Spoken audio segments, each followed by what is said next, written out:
Hello. This is Tuesday's devotion, and of course we have to start off with a joke. What kind of a tree fits in your hand? A palm tree, of course.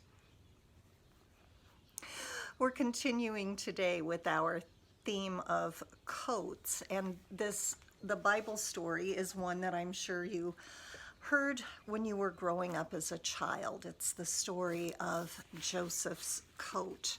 And if you haven't seen the musical, Joseph's Technicolor Dreamcoat, I'd suggest that for you as well. Reading from Genesis chapter 37, the first 11 verses. Jacob settled in the land where his father had lived as an alien, the land of Canaan. This is the story of the family of Jacob. Joseph, being 17 years old, was shepherding the flock with his brothers. He was a helper to the sons of Bilhah and Zilpah, his father's wives, and Joseph brought a bad report of them to their father. Now Israel, that's Jacob, loved Joseph more than any other of his children because he was the son of his old age, and he had made him a long robe with sleeves. But when his brothers saw that their father loved Joseph more than all of his brothers, they hated Joseph and could not speak peaceably to him. Once Joseph had a dream, and when he told it to his brothers, they hated him even more. He said to them, "Listen to this dream that I dreamed. There we were, binding sheaves in the field. Suddenly, my sheaf rose and stood upright. Then your sheaves gathered around it and bowed down to my sheaf."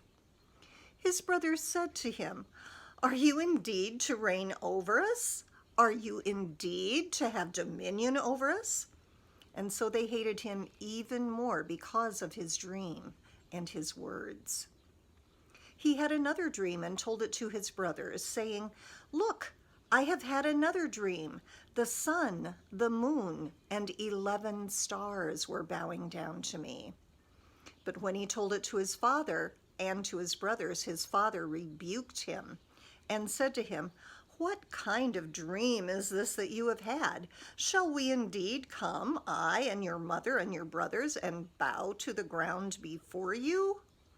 And so his brothers were jealous of him, but his father kept the matter in mind. A powerful beginning to a powerful story. And now our devotion for today is called Coats of Favor. Family stories shape us, often unknowingly. Our work ethic or ability to tolerate rudeness, our need for success or our views of money, how we interact with strangers and family members alike, all this can be passed down from generation to generation. The stories of our family, known or not, are often the conduit for that inheritance. The writer of Genesis tells us, this is the story of the family of Jacob. Interestingly, the family story of Jacob begins with 17-year-old Joseph, the baby, the favored youngest son, the cocky adolescent foolish enough to snitch on his older brothers and then tell them his dream of ruling over them, the teenager parading around in the ostentatious coat bestowed upon him by his doting father. This is the story of the family of Jacob, and the family of Jacob, in modern terms, demonstrates obvious dysfunction.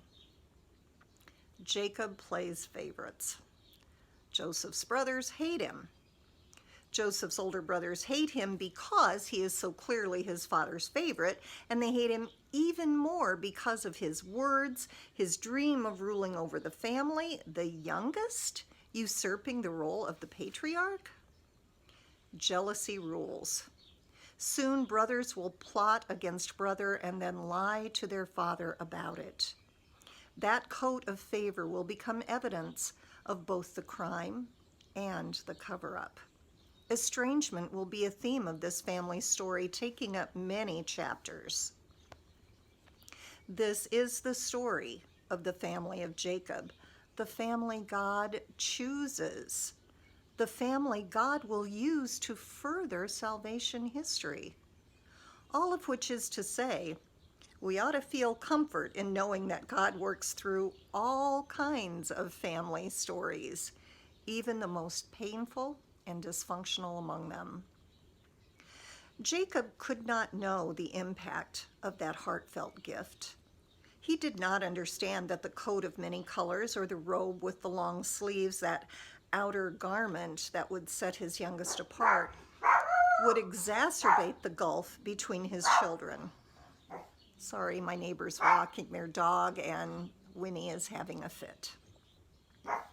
Joseph, that 17-year-old boy, did not imagine that his favored status would get him thrown into a pit, let alone carried off to Egypt. Even the older brothers, who so hated that overconfident teen, never foresaw the suffering they would bring to the father they loved. Family stories are like that, messy, full of inadvertent hurts, littered with seasons of estrangement, punctuated by tears of joy and sorrow. We walk around in the coat our Father gave us, oblivious to the impact our wearing it has on those closest to us. We keep our youngest's words in mind, but fail to recognize that our other children need to know we understand their frustration with their brother.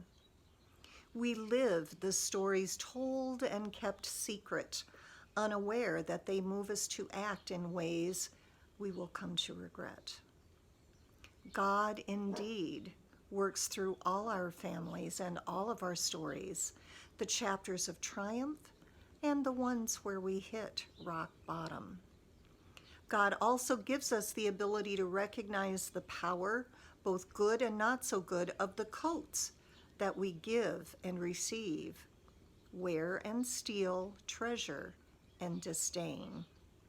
The story of the family of Jacob ends with reconciliation. Our family story through Christ does as well. God's salvation story has the power to shape every family narrative, not only in the end, but right now. Here are the questions for today. Have you ever received a special gift from a family member? What was it? How did you feel about receiving it? And how did other family members respond to the gift? Have you ever given such a gift? Second, what are some of the stories of your family, and what do they reveal about your family's values? Are they stories you want to continue to live, or do you want to change them? And finally, and this is a hard one, when have you experienced a family estrangement? Did reconciliation happen? And if so, how did it happen? And if not, why not? Those of us who have experienced family estrangement know that it's so, so difficult. Would you pray with me, please? Gracious God, you work through ordinary people, choose to tell your story through complicated families, and refuse to give up on us even when we hurt one another. As we consider our own family stories, we see both beauty and pain. We know we have loved well, but also hurt those we love the most. Forgive us. Bring reconciliation. Use the seasons of joy and the seasons of confusion to bring us all closer to you and more tightly bound to each other. Amen. May you be blessed until we see each other again. Bye-bye.